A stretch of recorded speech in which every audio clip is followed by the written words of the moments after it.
કૃષ્ણ કનૈયા લાલ કી જય। પુરુષોત્તમ ભગવાનની જય। કાંઠા ગોરમાની જય। ઉમામાની વાર્તા। ભગવાન શંકર અને પાર્વતી મૃત્યુલોકના માનવીઓની લીલા જોવા નીકળી પડ્યા। આ વખતે પવિત્ર પુરુષોત્તમ માસ ચાલતો હતો, એટલે ઠેક ઠેકાણે ધાર્મિક વાતાવરણ નજરે પડતું હતું। કેટલાક ભાવિકો સ્નાન કરતા હતા તો કેટલાક દાન કરતા હતા। પુરુષોત્તમ ભગવાનની કથા વાર્તા વાંચી સાંભળી રહ્યા હતા। મૃત્યુલોકના માનવીઓને ધર્મમાં ડૂબેલા જોઈ શંકર ભગવાન અને પાર્વતીજી અત્યંત ખુશ અને રાજી થઈ ગયા, કારણ કે તેઓ મહામૂલો માનવદેહને સાર્થક કરી રહ્યા હતા। ચોમાસાના દિવસો હતા, આથી ચારે બાજુ લીલોછમ દેખાવ નજરે પડતો હતો। ખેતરોમાં જાત જાતનો પાક લાગી રહ્યો હતો। મેઘરાજાની મહેરથી ખેડૂતોના મુખ પર પણ ઉલ્લાસ જણાતો હતો। બધા ઉજ્જવળ ભવિષ્ય સામે મીટ માંડી રહ્યા હતા। ચાલતા ચાલતા શંકર પાર્વતી એક ખેતર આગળ આવ્યા। આ ખેતરમાં થઈને તે આગળ જવાની કેડી પડતી હતી, ત્યાં ઘણા માણસોએ ચીલે થઈને જતા આવતા હતા, તેથી ખેતરમાં ઉગેલા બાજરિયા થોડે થોડે અંતરે આડા પડી ગયા હતા। ભગવાન અને પાર્વતી એ કેડે થઈને આગળ વધવા લાગ્યા તો પાર્વતીજીના જમણા પગના ઝાંઝરમાં એક બાજરિયું ભરાઈ ગયું, પરંતુ માતાજીને તેની ખબર નહીં। એ તો ઝાંઝરમાં ભરાયેલા બાજરિયા સાથે ખેતરની બહાર નીકળી ગયા। એવામાં માતાજીની નજર પડી કે તરત જ પેલું બાજરિયું ઝાંઝરમાંથી ખેંચી કાઢ્યું। લીલું મજાનું ભરાવદાર બાજરિયું હતું, તેથી તેમાંના દાણા ખાવાનું પાર્વતીજીને મન થયું। માતાએ તો બાજરિયાના બે હાથે મસળી નાખ્યું, એટલે દાણાથી ખોબો ભરાઈ ગયો। તે તો થોડા થોડા કરીને બધા દાણા ખાઈ ગયા અને ભગવાન આગળ તેની મીઠાશનું વર્ણન કરવા લાગ્યા। પાર્વતીજી આવી મનોદશા ઉપર ભગવાન શંકરને ખૂબ જ હસવું આવી ગયું। તેમણે પાર્વતીજીને ઠપકો આપતા કહ્યું, દેવી, આપણાથી ખેતરના માલિકની રજા સિવાય એક પણ તણખલું પણ લેવાય નહીં, અને તમે તો આખું 365 દાણાવાળું બાજરિયું સાફ કરીને ગયા। આ તમારો અપરાધ કંઈ નાનો સૂનો છે? આ સાંભળી પાર્વતીજીને પોતાની ફરજનું ભાન થયું। તેઓ બોલી ઉઠ્યા કે હે દેવ, હરખમાં મને ભાન ન રહ્યું કે હું દોષમાં પડું તેવું પગલું ભરી રહી છું। હવે થઈ ગયું તો થોડું ન થવાનું થયું છે, તો હવે આપણે મને દોષ મુક્ત કરવાનો ઉપાય બતાવો। શંકર ભગવાને કહ્યું, દેવી, તમે 365 દાણા આરોગ્યા છે, એટલે 365 દિવસ ખેડૂતને ત્યાં શ્રમ કરીને તેનો બદલો વાળી આપજો, તો જ ઋણ મુક્ત થવાય। માટે તમે બ્રાહ્મણીનું સ્વરૂપ લઈ ખેડૂતને ત્યાં કામે લાગી જાઓ, અને હું એકલો જાઉં છું કૈલાસમાં। પાર્વતીજી ભગવાનની આજ્ઞાનું પાલન કરવા બ્રાહ્મણીનું સ્વરૂપ કરી ખેતરથી થોડે દૂર આવેલી ખેડૂતની ઝૂંપડીએ ગયા। ભગવાન કૈલાસમાં પહોંચી ગયા। પુરુષોત્તમ માસ ચાલતો હોવાથી ખેડૂત પતિ પત્ની મંદિર દર્શન કરવા ગયા હતા। જ્યારે માતાજી બ્રાહ્મણીનું સ્વરૂપ લઈ ખેડૂતની ઝૂંપડી આવ્યા, ત્યારે ખેડૂતની દીકરી બળદના ગળે બાંધવા કોળીઓ માળા બનાવી રહી હતી। ત્યાં તો ખેડૂત અને તેની પત્ની પુરુષોત્તમ પ્રભુનું રટણ કરતાં કરતાં આવી પહોંચ્યા। બ્રાહ્મણી તેને જય શ્રી કૃષ્ણ કહ્યા આજે આંગણે વિપ્ર અતિથિ આવેલા જોઈ બંને હર્ષઘેલા થઈ ગયા। આ બ્રાહ્મણે કહ્યું, હું એકલી છું, મને તમારા ત્યાં રાખશો તો હું તમારું કામ કરીશ। કામના બદલામાં 2 ટંકનો રોટલો મળશે એટલે બહુ છે। ખેડૂત કહે, બાઈ, ખુશીથી તમે મારે ત્યાં રહો, તમારાથી થાય તો કામ કરજો, પણ હા, તમારું નામ શું? મારું નામ ઉમા છે, બ્રાહ્મણી બનીને આવેલા પાર્વતીજીએ કહ્યું। ખેડૂતના ઘરમાં તો આ તો સાક્ષાત માતાનું આગમન થયું હતું, એટલે તેમના પગલામાંથી જોતજોતામાં ખેડૂતનું ભાગ્ય ફરી ગયું। તેની ગરીબાઈ દૂર થઈ ગઈ। આ વખતે ખેતરમાં પાક સારો ઉતર્યો અને તેના નાણાં પણ સારા આવે તેવા ભાવ ઊંચા ચડી ગયા। ખેતરની નજીક જે ગામ હતું તે ગામમાં પણ માતાજીના પગલાંનો પ્રભાવ પડ્યો। ગામમાં પણ ખુશી થવા માંડ્યું। ઉમાબા કહીને ખેડૂતની પત્ની બોલાવે છે, અને ખેડૂત ઉમા બહેન કહીને બોલાવે છે। તેણે ઉમાને ધર્મની બેન ગણી, ગામવાળાએ પણ તેને ઉમાબા કહીને બોલાવે છે। આમ ને આમ પુરુષોત્તમ મહિનાની પૂર્ણાહુતિ થઈ અને સુખી થયેલા ખેડૂતને ગામના બ્રાહ્મણોએ ને લાડુ જમાડી સારી દક્ષિણા આપી. આથી ગામમાં ખેડૂતની વાહવા બોલાવા લાગી.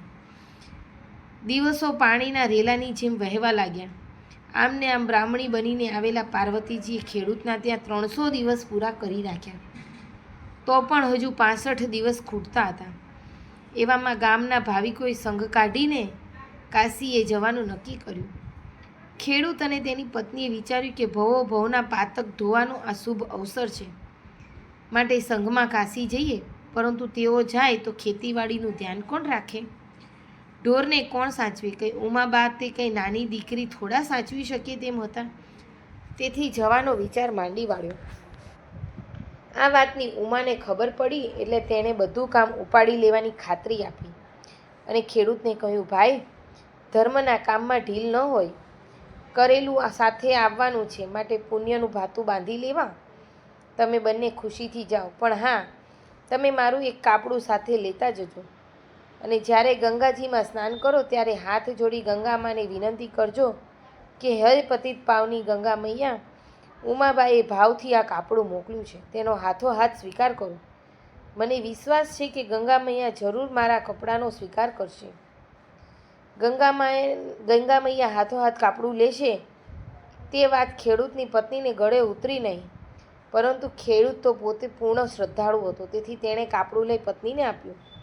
તેઓ વાજતે ગાજતે કાશીના સંઘમાં ચાલી નીકળ્યા. સંઘમાં પગપાળા આગળ વધે જાય છે. રસ્તામાં આવતા તીર્થસ્થાનમાં દર્શન કરે છે.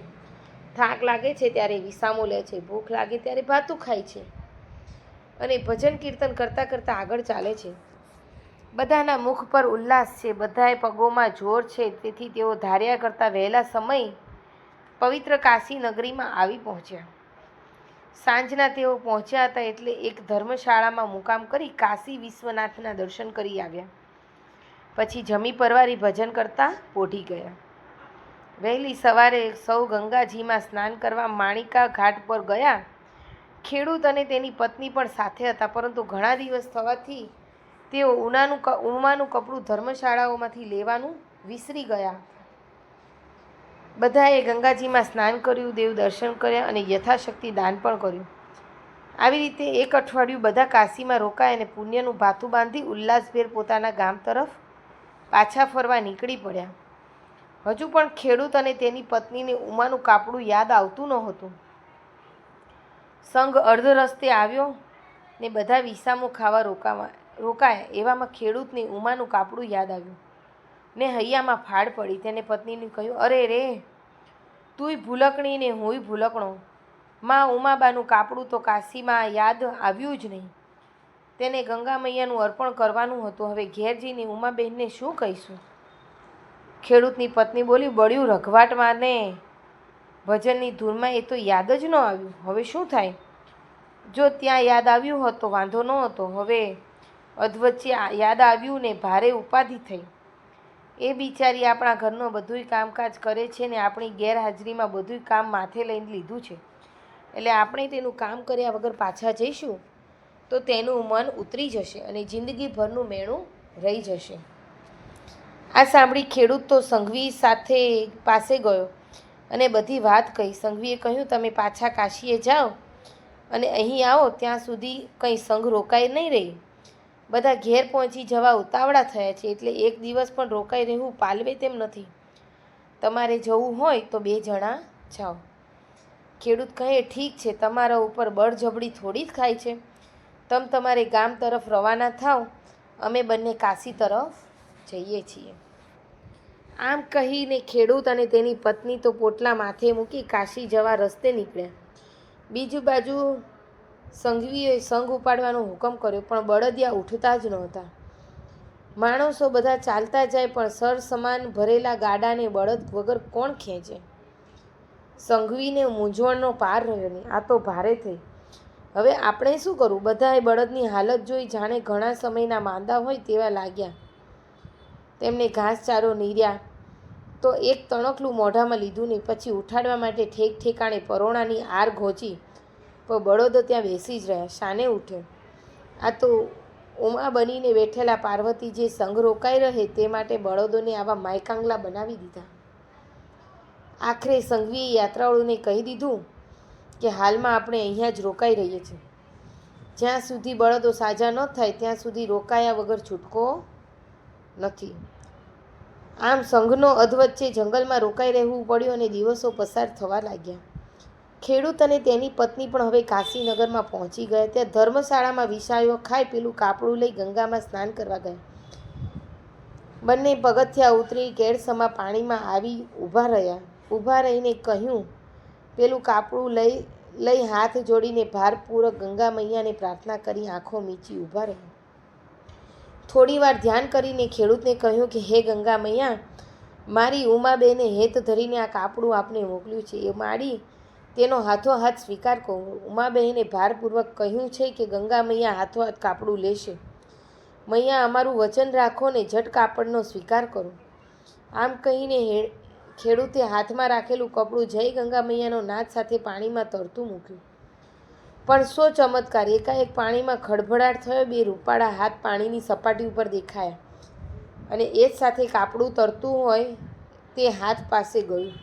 આ જોઈ ખેડૂત અને તેની પત્નીને અપાર આનંદ થયો અને તેઓ જય ગંગા મૈયા કી જય બોલ્યા અને સાથે જ બંને હાથ કાપડું લઈ પાણીમાં ગરક થઈ ગયા. આજે ખેડૂતને ઉમાબાનું સાતુનું પારખું થઈ ગયું. બંને દેવદર્શન કરીને ભાતું ખાઈ પોતાના ગામ તરફ જવા નીકળી પડ્યા. અધવચ્ચે રસ્તામાં સંઘે પડાવ નાખેલો જોયો. તેમના આશ્ચર્યની અવધિ ન રહી. આટલા બધા દિવસો સંઘ રોકાયો કેમ? તે દિવસે તો બધા ઘેર જવા માટે ભારે ઉતાવળા થતા હતા. સંઘીએ કહે કે પટેલ, જેવા તમે અહીંથી કાશી જવા ઉપડ્યા તેવા જ આ બળદો માંદા પડી ગયા છે. હવે તો સામાનથી ભરેલા ગાડા સી રીતે લઈ જવાય? એટલે બળદો સાજા થવાની રાહ જોઈને બેઠા છીએ. તમે જરા જુએ ને બળદોને શું થઈ ગયું? ખેડૂત અને તેની પત્ની એક એક બળદ પાસે જઈ હાથ ફેરવતા ગયા. થોડી વારમાં બળદો સાજા થઈ ગયા. ઘૂઘરા ઘમકારવાથી વાતાવરણ ગુંજી ઉઠ્યું. હવે સંઘવીને જીવ હેઠો બેઠો. સંઘવાળા પણ રાજી થયા. બધા ચમત્કાર નિહાળી ખેડૂત દંપતીને ધન્યવાદ આપી રહ્યા હતા. તેમની સાચી ભક્તિને બિરદાવી રહ્યા હતા. થોડી વારમાં સંઘ પડાવ ઉપડ્યો. રસ્તામાં ખેડૂતે ઉમાબેનને ચમત્કારની વાત બધાને સંભળાવી અને કાશીમાં ગંગા મૈયાનું કાપડું હાથો હાથ લીધું તે પણ જણાવ્યું. ઉમાબાનું આવું સત જાણી લોકો જાત જાતની વાતો કરવા લાગ્યા. કોઈ કહે ખેડૂતના ઘરના સાક્ષાત માતાજી પધાર્યા છે. કોઈ કહે માતાજીના પગલાં થયા પછી ગામ સુખી થયું અને સંઘ કાઢવાનું સૂઝ્યું. કોઈ કહે માતાજીના સતના પ્રતાપે જ માંદા બળદો એકાએક સાજા થઈ ચાલતા થવા લાગ્યા. પંથ કપાતો જતો હતો, ઉત્સાહ વધતો જતો હતો. જાત્રા આવ્યાનો ઉમંગ હતો અને ચમત્કાર જોયા પછી આનંદ ઓર વધી ગયો હતો. આખરે સંઘ સુખરૂપ ગામના પાદરે આવી પહોંચ્યું. ગામવાળાને ખબર પડી એટલે તેઓ સંઘનું સામયું કરવા ઉમાબાને સાથે લઈ પાદરે પહોંચ્યા. ઉમાબાએ સોના રૂપાના ફૂલોથી સંઘનું સામયું કર્યું. આ બધા અડધો કલાક પ્રભુની ધામની ધૂન મચાવી. પછી બધા વાજતે ગાજતે ગામમાં પ્રવેશ્યા. ખેડૂત આગ્રહ કરીને સંઘને પોતાના ઘેર લઈ ગયો અને તાબડતોડ રસોઈ બનાવડાવી. બધાને સારી પેઠી જમાડ્યા. જમીને જતી વખતે ઉમાબાને પગે લાગ્યા. ઉમાબાએ બધાને આશીર્વાદ આપ્યા. આખા ગામમાં આનંદ આનંદ વર્તાઈ ગયો. સતીના પગલાં ખેડૂતના ઘરમાં થયા છે તે જાણીને ભાવિક સ્ત્રી પુરુષો ખેડૂતના ઘેર જમા થવા લાગ્યા અને ઉમાબાના દર્શન કરી આશીર્વાદ લઈ પાછા ફરવા લાગ્યા. ઉમા બ્રાહ્મણીના સ્વરૂપમાં સાક્ષાત પાર્વતીજી હતા. તેથી જ ખેડૂતનું ઘર તીર્થધામ સમૂહ બન્યું ગયું હતું. પાર્વતીજીએ બ્રાહ્મણીના સ્વરૂપમાં 365 દિવસ પૂરા કરવા હતા. તેથી 360 દિવસ વીતી ગયા હતા. હવે પાર્વતીજી ખેડૂતના ઘરમાં માત્ર 5 જ દિવસના મહેમાન હતા. કોઈને આ વાતની ખબર ન હતી, પણ વાત પણ ખરી હતી. ભગવાનની લીલાનો કોણ પાર પામી શક્યું છે? ખેડૂત રોજ સવારના વહેલો ઉઠી ખેતરે જતો હતો અને તેની પત્ની બપોરના રોટલા ખેતરે પહોંચાડી આવતી. પણ એક દિવસ ઉમાબા ખેતરે રોટલા પહોંચાડવાનું માથે લીધું. એ દિવસે પાર્વતીજી 365મો દિવસ હતો. ભગવાન શંકરે તેમને કરેલી સજા બદલ તેમણે 1 વર્ષ ખેડૂતના ઘરમાં કામગીરી બજાવી. બજારિયાના 365 દાણા ચોરી ખાવા બદલ પાર્વતીજી બ્રાહ્મણીના સ્વરૂપમાં 365 દિવસ ખેડૂતના ત્યાં પૂરા કર્યા. આજે છેલ્લો દિવસ હતો એટલે પાર્વતીજીએ શંકર ભગવાન પાસે પોતાના સ્થાને જવાનું હતું. એટલે ખેતરમાં ખેડૂતના રોટલા આપવા જવાના બહાને રહેવાનું વિચાર્યું. ખેડૂતની પત્નીએ ઘણુંએ કહ્યું, પણ ઉમાબા હઠ કરીને રોટલા ભાત લઈ ખેતરે જવા નીકળી પડ્યા અને રસ્તામાંથી અંતર ધ્યાન થઈ કૈલાસમાં પહોંચી ગયા.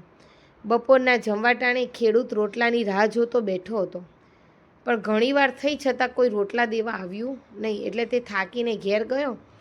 પત્નીને કહેવા લાગ્યો, આજે કેમ રોટલા દેવા કોઈ આવ્યું નહીં? ઉમાબેન કેમ દેખાતા નથી? આ સાંભળતા જ તેની પત્નીને હૃદયમાં ધ્રાસકો પડે. તે બોલી, અરે ઉમાબાને અહીંથી રોટલા દઈ નીકળે બહુ સમય થયો છે, શું તે આપવા આવ્યા નથી?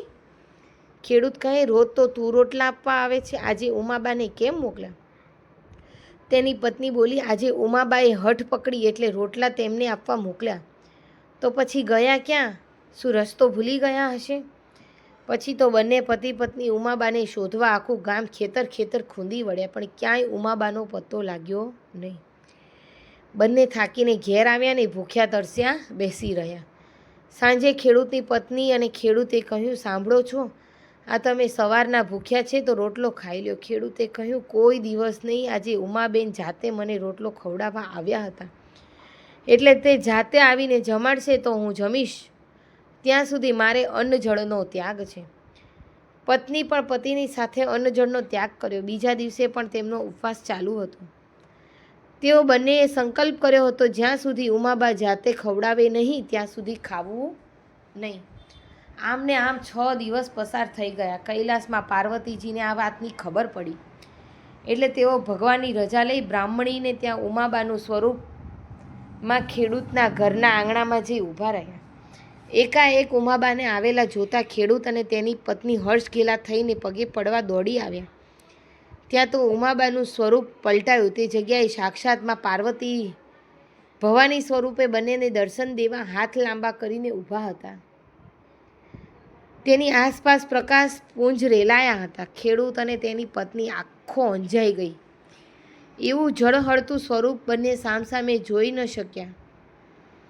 તેઓની કંઈ સમજ ન પડીને બધું શું થઈ ગયું, તેથી હાથ જોડી બંને ઊભા રહ્યા. પાર્વતીજીએ બંનેને આશીર્વાદ આપી કહ્યું, હવે તમે કોઈ દિવસ ઉમાબાને જોઈ નહીં શકો, માટે ઉપવાસ છોડી દો. તમારું ઋણ ચૂકવવા મારે કૈલાસમાંથી તમારે ત્યાં આવવું પડ્યું, અને હું બ્રાહ્મણી ઉમાબાના સ્વરૂપે 1 વર્ષ સુધી તમારા ત્યાં રહી. તમે મારી ખૂબ જ સેવા ચાકરી ઉઠાવી, વળી તમે પુરુષોત્તમ ભગવાનનું વ્રત કરો છો, તો તમારું શ્રેય કરવાનો હેતુ મારા પગલાં તમારે ત્યાં થયા. તમે સુખી થયા ને ગામને પણ સુખી થયું. તમારી ભક્તિભાવથી પ્રેરાઈને મારે ફરી તમારે ત્યાં આવવું પડ્યું, અને તમને મારા દર્શનનો લાભ મળ્યો. મારા તમને આશીર્વાદ છે કે તમને એક પુત્ર રત્ન ફળ મળે અને અંતમાં તમારો વૈકુંઠમાં વાસ થાય, તમારું કલ્યાણ થાય. આટલું કહીને માતા પાર્વતીજી અંતર ધ્યાન થઈ ગયા. આ સાંભળીને બંને હર્ષ પામ્યા. પાર્વતીજી ઉમાબાના સ્વરૂપમાં રહેતા હતા તેની આજે ખબર પડી. બંને પોતાના સદભાગી માનવા લાગ્યા, કારણ કે પાર્વતીજી દર્શન દેવા પધાર્યા હતા. શુદ્ધ હૃદયની ભક્તિનું આ ફળ હતું. પુરુષોત્તમ ભગવાનનું વ્રતનું આ ફળ હતું. પુરુષોત્તમ માસમાં કરેલા સ્નાનનું આ ફળ હતું. પુરુષોત્તમ માસમાં કરેલા પુણ્યદાનનું આ ફળ હતું. ખેડૂત અને તેની પત્ની ઉપવાસ છોડી દીધા અને દિવસે ને દિવસે તેમની ચડતી કળા થઈ. આગળ જતાં ખેડૂતની પત્નીને એક પુત્ર જન્મ્યો અને તેઓ સુખમાં દિવસ પસાર કરવા લાગ્યા. સારા પગલાં હોય તો બધું બને શ્રીકાર, સંતતિને સંપત્તિ મળે, સુખ પણ નિર્ધાર. હે પુરુષોત્તમ ભગવાન, જેવા તમે ખેડૂત દંપતીને ફળ્યા તેવી શ્રદ્ધાપૂર્વક તમારી ભક્તિ કરનાર, વ્રત કરનાર સૌને ફળજો. બોલો પુરુષોત્તમ ભગવાનની જય, કાંઠા ગોરમાની જય.